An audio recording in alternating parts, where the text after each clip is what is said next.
नमस्कार। आज हम देखने वाले हैं सी-टेट का प्रैक्टिस सेट नंबर 1। इसमें हमने संस्कृत के अति महत्वपूर्ण 30 प्रश्नों को कवर किया है।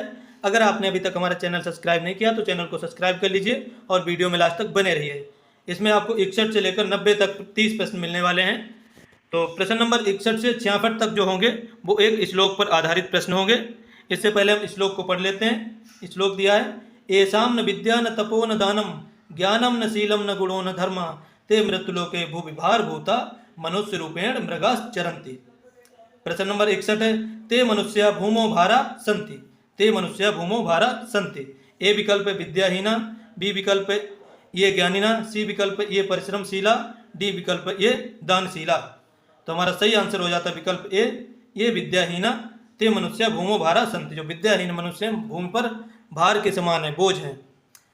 प्रश्न नंबर 62 देखते हैं। अस्मिन् श्लोके भुवि इति पदस्य विशेषणम पदम अस्ति। भुवि पद का विशेषण पद कौन सा है? तो ए विकल्प है चरंति, बी विकल्प है मृत्युलोके, सी विकल्प है धर्मा, डी विकल्प है गुणा।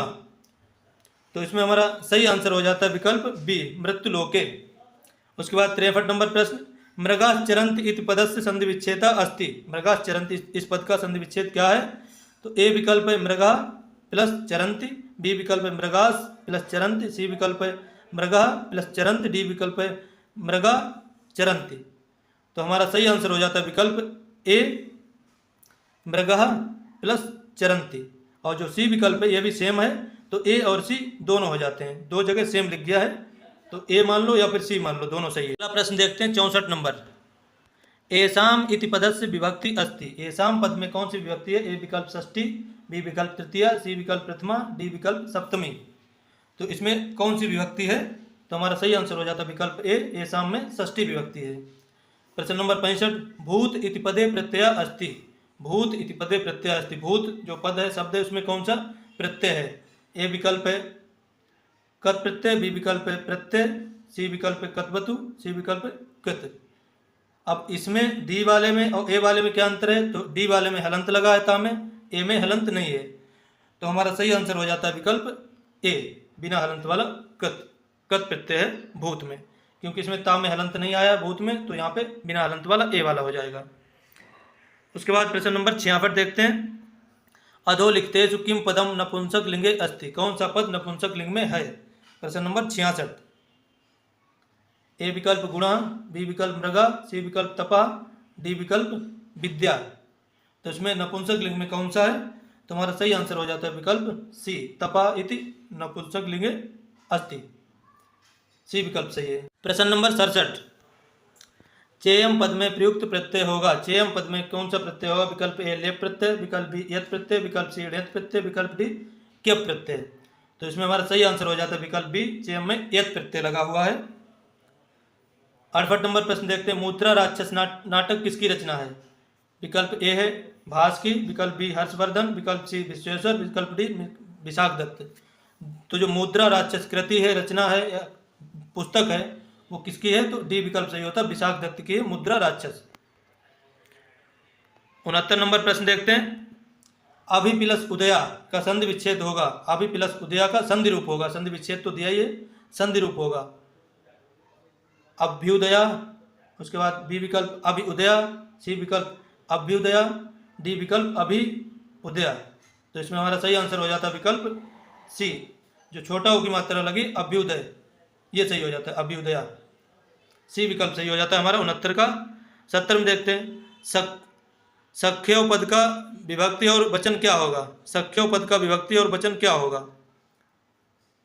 ए विकल्प सप्तमी एक वचन, बी विकल्प षष्ठी द्विवचन, सी विकल्प तृतीया बहुवचन, डी विकल्प पंचमी एक वचन। सख्यो शब्द का विभक्ति और वचन होगा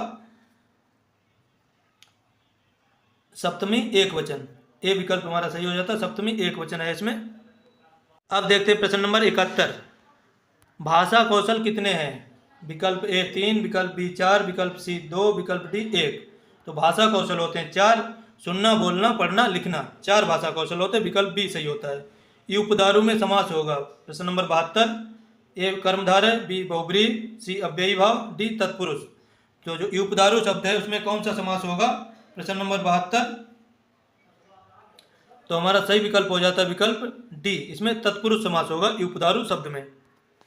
आगे देखते हैं, हाथी का पर्यायवाची होगा। विकल्प ए कुंजर, विकल्प ए कुंज, विकल्प बी कुंजरा, विकल्प सी कीर, विकल्प डी हस्त। तो हमारा सही आंसर हो जाता है विकल्प बी कुंजरा, ये हाथी का पर्यायवाची है। 74 नंबर, गुरु शब्द का चतुर्थी एक वचन रूप होगा। गुरु शब्द का चतुर्थी एक वचन रूप होगा, कौन सा होगा? ए विकल्प है गुरे, बी विकल्प गुरुवा, सी विकल्प गुरुणा, डी विकल्प गुरुबे। चतुर्थी एक वचन रूप होगा, वो होगा विकल्प डी गुरुबे। अब देखते हैं प्रश्न नंबर 75, दधि घृतम पद में समास होगा। दधि घृतम, दही और घी, हिंदी में इसका अर्थ होता है, कौन सा समास होगा? ए विकल्प कर्मधारय, बी विकल्प द्वंद्व, सी विकल्प तत्पुरुष, डी विकल्प अव्ययी भाव। तो इसमें हमारा हो जाएगा द्वंद्व समास। इनको दोनों को अलग करेंगे, दधि घृतम, दधि और घृत, दही और घी, और या फिर या लगे बीच में, वहाँ पे द्वंद्व समास होता है। 76 नंबर प्रश्न, प्रत्युत्तर पद में उपसर्ग है। प्रत्युत्तर पद में उपसर्ग क्या है? ए विकल्प प्रति, बी विकल्प प्रत्यु, सी विकल्प प्रत, डी विकल्प प्रत्यय। तो इसका हमारा सही आंसर हो जाएगा विकल्प ए, प्रत्युत्तरम पद में प्रति उपसर्ग है। प्रश्न नंबर 77, बच्चा भाषा सीखता है, कैसे सीखता है? ए विकल्प अभ्यास द्वारा, बी विकल्प पठन द्वारा, सी विकल्प अनुकरण द्वारा, डी विकल्प विद्यालय द्वारा। तो बच्चा जो है वो भाषा अनुकरण द्वारा सीखता है, सी विकल्प हमारा सही हो जाता है। अगला प्रश्न 78 नंबर, रामायण किसकी रचना है? रामायण किसकी रचना है? ए विकल्प वाल्मीकि, बी विकल्प वेदव्यास, सी विकल्प तुलसीदास, डी विकल्प कालिदास। तो रामायण जो है वो वाल्मीकि की रचना है, संस्कृत में लिखी गई है। प्रश्न नंबर 79, वायुपुत्र कहा जाता है। वायुपुत्र किसको कहा जाता है? ए विकल्प अर्जुन को, बी विकल्प भीम, सी विकल्प युधिष्ठिर, डी विकल्प यमो। तो वायुपुत्र कहा जाता है भीम को, बी विकल्प सही होता है। उसके बाद 80 नंबर प्रश्न, त्रिदश कहा जाता है। त्रिदश किसको कहा जाता है? ए विकल्प है राक्षस को, बी विकल्प युवा को, सी विकल्प मानव को, डी विकल्प देवता को। तो हमारा सही आंसर हो जाता है विकल्प डी, देवताओं को कहा जाता है और खासकर इंद्र को कहा जाता है त्रिदश। 81 नंबर प्रश्न, तल्लया पद का संधि विच्छेद होगा। तल्लया जो पद है उसका संधि विच्छेद क्या होगा? ए विकल्प है तत् प्लस लया, बी विकल्प है तल प्लस लया, सी विकल्प है तल प्लस लय, डी विकल्प है कोई नहीं। तो हमारा सही आंसर हो जाता है विकल्प ए, तत् प्लस लया बराबर तल लया, व्यंजन संधि होती है यहाँ पे। प्रश्न नंबर 82, रामाय नमः वाक्य में रामाय पद में विभक्ति है, कौन सी विभक्ति है? ए विकल्प द्वितीय, बी विकल्प पंचमी, सी विकल्प षष्ठी, डी विकल्प चतुर्थी। तो इसमें हो जाएगी चतुर्थी विभक्ति। यहाँ पे नमः आया, एक सूत्र है, नमः स्वस्ति स्वाहा अलम बसट योगाच चतुर्थी। नमः स्वस्ति स्वाहा अलम बसट योगाच चतुर्थी। जो यहाँ पे जहाँ पे शब्द है नमः स्वस्ति स्वाहा अलम बसट, इन सब के योग में चतुर्थी विभक्ति होती है, चतुर्थी हो जाएगी, विकल्प डी सही है। प्रश्न नंबर 83, निम्न में अनुनासिक वर्ण है। अनुनासिक वर्ण कौन सा है? विकल्प ए छा, विकल्प बी सा, विकल्प सी वहाँ, विकल्प डी चा। तो इसमें हमारा सही आंसर हो जाता है विकल्प सी, इसको वहाँ या फिर अंगा कुछ लोग कहते हैं, विकल्प सी सही हो जाएगा। प्रश्न नंबर 84, अहिंसा परमो धर्मा वाक्य संबंधित है। विकल्प ए रामायण से, विकल्प बी गीता से, विकल्प सी दर्शन से, विकल्प डी महाभारत से। तो अहिंसा परमो धर्मा ये किससे संबंधित है? तो इसमें हमारा सही आंसर हो जाएगा विकल्प डी, ये महाभारत से संबंधित है वाक्य अहिंसा परमो धर्मा। प्रश्न नंबर 85, मातृ शब्द के द्वितीय बहुवचन का रूप होगा। मातृ शब्द के द्वितीय बहुवचन का रूप क्या होगा? विकल्प ए है मातृ, विकल्प बी है मातृन, विकल्प सी है मातृ, विकल्प डी है मातृन। तो इसमें हमारा सही आंसर हो जाएगा विकल्प ए मातृ। 85 का ए विकल्प सही होता है। अब 86 देखते हैं, अस्मद शब्द का षष्ठी बहुवचन रूप होगा। अस्मद शब्द का षष्ठी बहुवचन रूप होगा। ए विकल्प है नौ, बी विकल्प है असमान, सी विकल्प है नह, डी विकल्प है नह। तो इसमें हमारा सही आंसर हो जाता है विकल्प डी, डी विकल्प सही होता है नह। अब देखते प्रश्न नंबर 87, भवितुम शब्द में प्रत्यय है। जो भवितुम शब्द है उसमें कौन सा प्रत्यय? ए विकल्प है तुम, बी विकल्प है अण, सी विकल्प है तुमुन, डी विकल्प है बतु। तो इसमें प्रत्यय हो जाएगा तुमुन, सी विकल्प सही होता है 87 का। 88 नंबर, भू धातु लंग लकार मध्यम पुरुष का रूप होगा। भू धातु लंग लकार मध्यम पुरुष का रूप होगा। ए विकल्प है अववत, बी विकल्प है अववत। ए और बी में क्या अंतर है? तो ए में हलंत लगा, बी में हलंत नहीं लगा है। सी विकल्प है अभवन और डी विकल्प है अभवतम। तो इसका हमारा सही आंसर हो जाता है विकल्प बी, बिना हलंत वाला होगा अभवत, भू धातु लंग लकार का मध्यम पुरुष रूप। आगे देखते हैं 89 नंबर प्रश्न।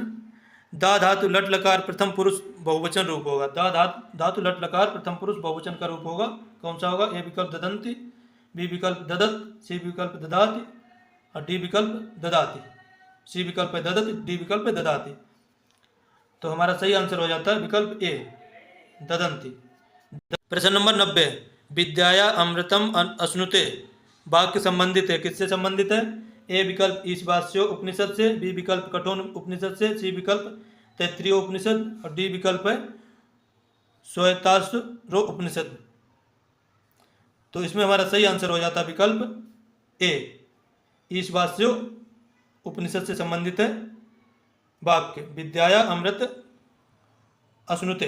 ये जो शब्द है पूरा शब्द क्या वाक्य है, ईशावास्यो उपनिषद से संबंधित है। विकल्प ए सही होता है। आशा करता हूँ आपको वीडियो पसंद आया होगा। चैनल को सब्सक्राइब कर लीजिए और जुड़े रहिए हमारे साथ अपनी तैयारी को बेहतर बनाने के लिए।